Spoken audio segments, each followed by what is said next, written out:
Владата на Република Македонија го достави до собранието најновиот предлог закон за енергетика, во кој не се вградени клучните амандмани на СДСМ.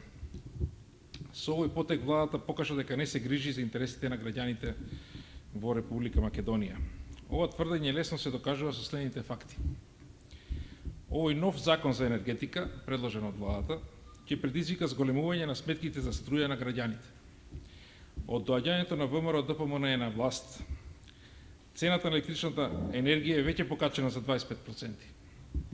Со ова ново зголемување, вкупниот пораст на цената на електричната енергија ќе биде најмалку 50% во однос на 2006 година, кога Никола Груевски стана премиер.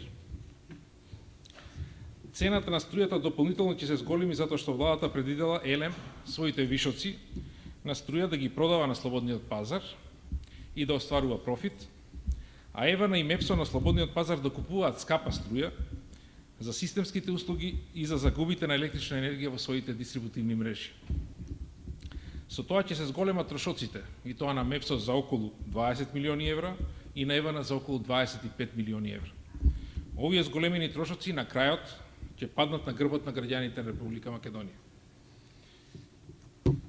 Второ, уште во претходната верзија на Законот за енергетика, СДСМ предложи ЕВН и МЕПСО да имаат обврска да ги применат и почитуваат европските и меѓународните стандарди за квалитет на испорачаната електрична енергија.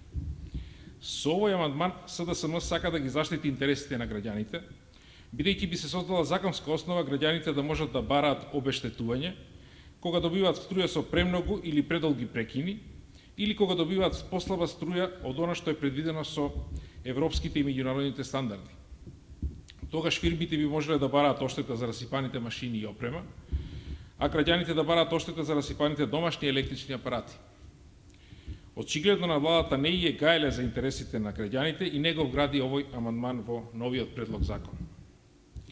Факт е дека квалитетот на испорачаната електрична енергија во Република Македонија е на далеку пониско ниво од вообичаеното во европските земји.